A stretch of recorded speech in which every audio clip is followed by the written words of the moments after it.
Hello student, आप सभी का स्वागत है आपके अपने यूट्यूब चैनल ज्ञानदीप इंडिया पर। तो हम कक्षा 12 की केमिस्ट्री पढ़ा रहे हैं और हमारा लेक्चर जो है तीसरा है और आज पढ़ेंगे हम क्या, मोल त्रिभाज। इससे पहले जो कवर करा था वो करा था हमने आयतन प्रतिशत। आयतन प्रतिशत और आयतन प्रतिशत को किससे शो करते थे, V बटे V प्रतिशत से। तो आज पढ़ेंगे हम मोल प्रभाज, जिसे बोलते हैं मोल फ्रैक्शन। अब मोल प्रभाज को हम कैपिटल एक्स से किससे करते हैं, कैपिटल एक्स से प्रदर्शित करते हैं। तो सबसे पहले इसकी परिभाषा देखेंगे, उसके बाद इस पे एक न्यूमेरिकल देखेंगे। तो देखेंगे विलय या विलायक का मोल प्रभाज, विलय या विलायक का मोल प्रभाज उनके मोलों तथा कुल विलयन के मोलों का अनुपात होता है। एक बार फिर से देखेंगे, विलय या विलायक का मोल त्रिभाज उनके मोलों तथा कुल विलयन के मोलों का अनुपात होता है। इसे किससे शो करते हैं, इसे हम करते हैं कैपिटल एक्स से प्रदर्शित करते हैं। ओके, अब आगे देखेंगे हमने पढ़ा था विलयन। विलयन कितने शब्दों से मिलकर बना है, विलय प्लस विलायक। तब हमें एक तरफ लिखना है, इधर लिखना है हमें क्या, विलय। एक साइड लिखना है हमें क्या, विलायक। अब प्यारे बच्चों, विलय को किससे प्रदर्शित करते हैं, ए से, जबकि विलायक को किससे करते हैं, बी से। ओके, अब विलय का भार, विलय का भार। अब विलय को किससे शो कर रहे हैं, ए से, लेकिन अगर किसी का भार लिखना हो तो किससे शो करेंगे, डब्ल्यू से। किससे शो करेंगे, डब्ल्यू से। तो हमें क्या करना है, डब्ल्यू ए, विलय के भार को शो करेंगे डब्ल्यू ए से। ओके, उसके बाद आगे लिखना है विलायक का भार, विलायक का भार, विलायक का भार। जब हम विलय का भार डब्ल्यू ए से शो कर रहे हैं तो विलायक का भार किससे शो करेंगे, डब्ल्यू बी से, डब्ल्यू बी से। अब हमने विलय का भार लिख लिया, अब लिखेंगे विलय का अणु भार, विलय का अणु भार। विलय का अणु भार किससे शो करते हैं, विलय के अणु भार को, जिसे बोलते हैं मॉलिक्यूलर वेट, मॉलिक्यूलर वेट। तो यहां पे लिखेंगे एम ए। जब हमने विलय का अणु भार लिखा उसके बाद क्या लिखेंगे, विलायक का अणु भार किससे शो कर रहे हैं, जब यहां एम ए से कर रहे हैं तो इधर किससे शो करेंगे विलायक के अणु भार को, एम बी से, एम बी से। अगर हमें मोल निकालने हो, क्या निकालने हो, मोल, तो मोल कैसे निकालेंगे हम देख सकते हैं। तो मोल बराबर भार बटे अणु भार। लेकिन किसके होना चाहिए, भार होना चाहिए विलय का, अगर विलय के मोल निकाल लें, और अणुभार किसका होना चाहिए, विलय का। तो आगे लिख सकते हैं N बराबर डब्ल्यू ए बटे एम ए। और यहाँ पे मोलों की संख्या जो दिखाएंगे वो दिखाएंगे N A से। ओके, इसी तरीके से हमने विलय के मूल निकाले हैं, तो किसके निकालेंगे, विलायक के। तो यहां लिख सकते हैं विलायक के मोल, विलायक के मोल। तो ये हो जाएगा भार बटे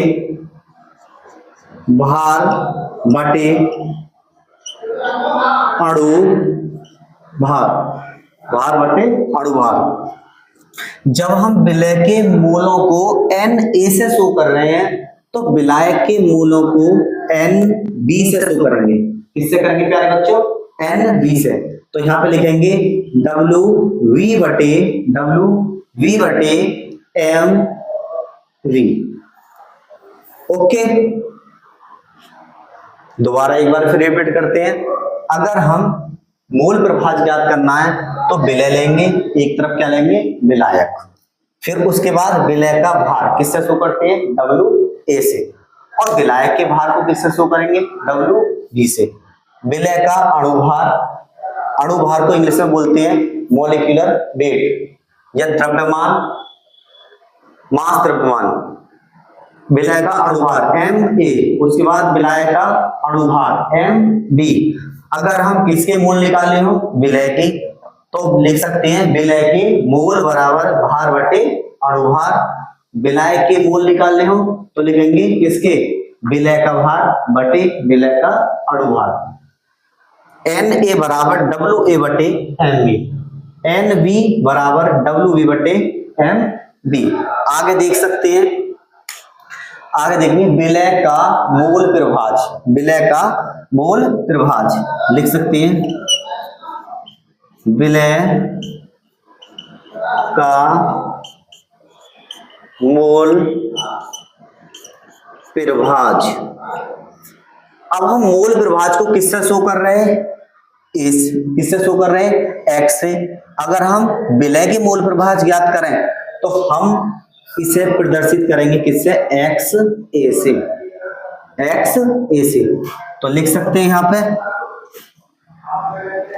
लिख सकते हैं बराबर करके, इधर लिख लो बराबर Na बटे Na प्लस Nv।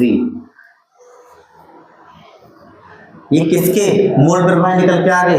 ये आगे विलय के मूल प्रभाज। उसके बाद देखेंगे विलायक का मूल प्रभाज। विलायक का मूल प्रभाज, विलय का मूल प्रभाज। जब विलय के मूल प्रभाजों को XA से शो कर रहे हैं तो विलायक के मूल प्रभाज को किससे शो करेंगे? XB से। तो ये हो जाएगा बराबर NV बटे Na प्लस Nv। ओके, तो ये किसके मान निकाल लिया हमने? ये निकाल दिया विलायक का मूल प्रभाज। अब आगे देखेंगे, अब हमें किसका? विलयन के मूल प्रभाज निकालने हैं। किसके? विलयन का मूल प्रभाज, या लिख सकते हैं कुल मूल प्रभाज। कुल मूल प्रभाज, कुल मूल प्रभाज। तो क्या होता है? ये होता है XA प्लस XB बराबर 1। ये क्या कहता है? ये कहता है विलय के मूल प्लस विलायक के मूल दोनों को जोड़कर कितना मान होगा? 1। कुल मूल प्रभाज किसके बराबर होगा? 1 के। तो ये समझ में आया? दोबारा देख सकते हैं, मूल प्रभाज है, मूल प्रभाज को इंग्लिश में बोलते हैं मोल फ्रैक्शन। बहुत इंपॉर्टेंट क्वेश्चन है। विलय या विलायक का मूल प्रभाज उनके मूलों तथा कुल विलयन के मूल प्रभाज का अनुपात होता है। एक तरफ विलय लिखना है, दूसरी तरफ विलायक लिखना है। उसके बाद विलय का भार निकालना है, विलायक का भार निकालना है, विलय का अणुभार और विलायक का अणुभार। उसके बाद मूल बराबर भार बटे अणुभार। विलायक के मूल, विलायक के मूल तो भार बटे अणुभार किसका लेना है? विलायक का। ओके, उसके बाद Na बराबर WA बटे Mb, Nb बराबर WB बटे Mb। WB जो शो करते हैं भार होता है, Mb जो होता है वो अणुभार होता है। अब निकालने विलय का मूल प्रभाज XA, तो Na बराबर Na बटे Na प्लस Nb किसके निकल के आइए? विलय के। और विलायक का कितना निकल के आया? XB बराबर Nv बटे Na प्लस Nb। अगर हमें कुल मूल प्रभाज निकालना हो तो लिख सकते हैं XA प्लस XB बराबर किसके होता है? 1 के। ओके, तो प्लीज इसका स्क्रीनशॉट लीजिए। आगे बताते हैं एक न्यूमेरिकल बेस्ट इंपोर्टेंट।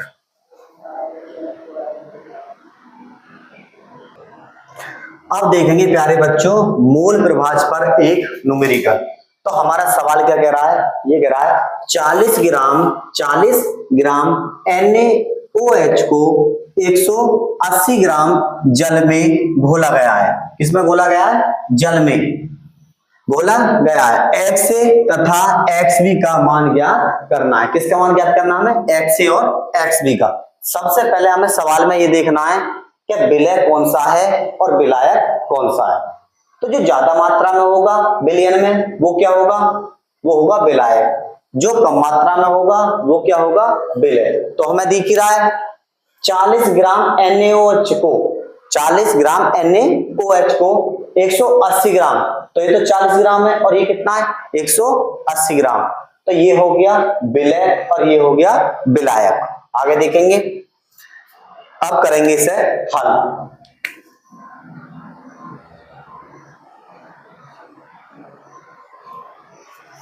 अब हमें क्या लेना है? एक तरफ विलय विलय लिख लो, तो विलय क्या है हमारा? NaOH। ओके, उसके बाद एक तरफ क्या है? जल। तो जल का फार्मूला जो होता है वो होता है प्यारे बच्चों H2O। इसे शो करेंगे हम किससे? A से। इसे शो करेंगे हम किससे? V से। अब देखना है विलय का भार। विलय का भार कितना दे रखा है? 40 ग्राम। तो लिख सकते हैं विलय का भार। विलय का भार कितना दे रखा है? विलय का भार दे रखा है 40 ग्राम। उसके बाद क्या निकालना है? विलायक का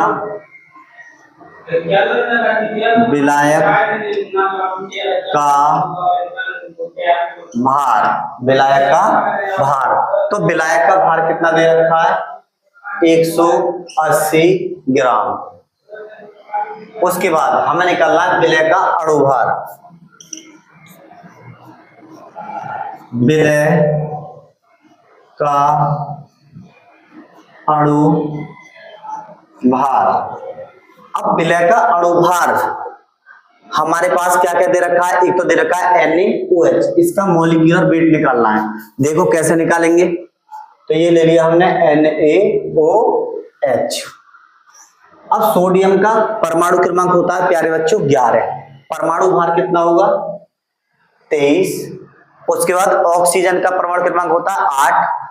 परमाणु भार कितना होगा? 16। हाइड्रोजन का तो एक ही होता है, देखो 6 और 1 7, 7 3 10, 10 का 0 हासिल लगा 1। ओके, उसके बाद 1 और 1 2, 2 और 2 4, 2 और 2 4। तो NaOH का अणुभार कितना निकल के आया? 40। दूसरा देख सकते हैं हम, दूसरा क्या दे रखा है? जल H2O। हाइड्रोजन कितने हैं? 2। और ऑक्सीजन का परमाणु भार लगाया हमने कितना? 16। तो इसका कितना निकल के आया? 18। मतलब विलय का जो अणुभार निकल के आया वो 40 है और विलय का कितना निकल के आया? 18। तो यहां पे लिखेंगे 40। उसके बाद लिखेंगे विलायक का अणुभार कितना है? 18। अब निकालेंगे विलय के मोल। तो लिख सकते हैं विलय के मोल क्या होगा? भार बटे अणुभार। लिख सकते हैं, यहां पे लिखो भार बटे अणुभार। तो मोल किससे शो कर रहे हैं? विलय के Na से। उसके बाद कितना दे रखा भार? 40। अणुभार कितना दे रखा है? 40। कितनी बार जाएगा? एक बार। तो Na का मान निकल के आया प्यारे बच्चों 1। कितना निकल के आया? 1। ओके, अब आते हैं विलायक के मोल। विलायक के मोल, विलायक के मोल। क्या होता है, डायरेक्ट निकाल सकते हैं हम। तो ये होता है NV बराबर कितना दे रखा है 18, भार कितना दे रखा है 180, सॉरी 180, अणुभार दे रखा है 18, 18 ढाई 180। तो ये निकल के आया NV बराबर कितना निकल के आया प्यारे बच्चों 10। अब हमने यहां तक तो कंप्लीट कर लिया है। अब देखेंगे हम क्या, विलय के मोल प्रभाज। क्या क्या करना है, विलय के मोल प्रभाज। तो लिख सकते हैं विलय के मोल प्रभाज किससे शो कर रहे हैं, विलय के मोल प्रभाज किससे शो कर रहे हैं, XA से। विलय के मोल प्रभाज, विलय के मोल प्रभाज को शो करते हैं XA से। तो फार्मूला क्या होता है, Na/Na प्लस NV। ओके, तो यहाँ पे देखेंगे XA बराबर Na का मान कितना है 1, उसके बाद Na का मान कितना है 1, NV का मान कितना है 10। तो ये हो गया XA बराबर 1/11। अब हमें 11 से भाग किसको देनी है, 1 को।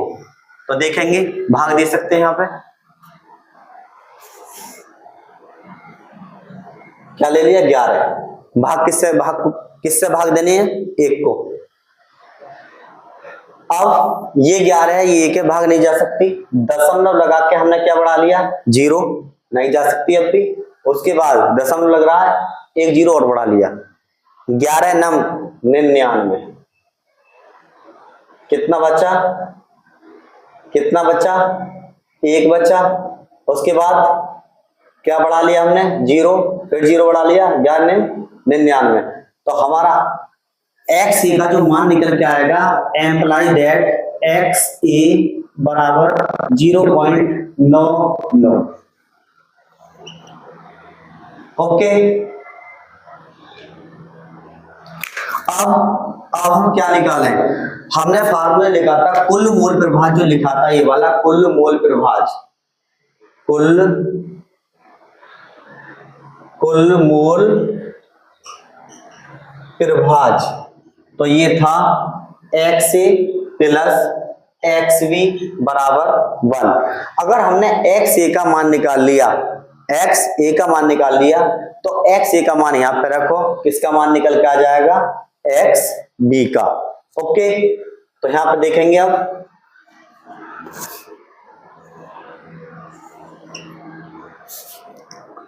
आप देखेंगे कुल मोल प्रभाज, कुल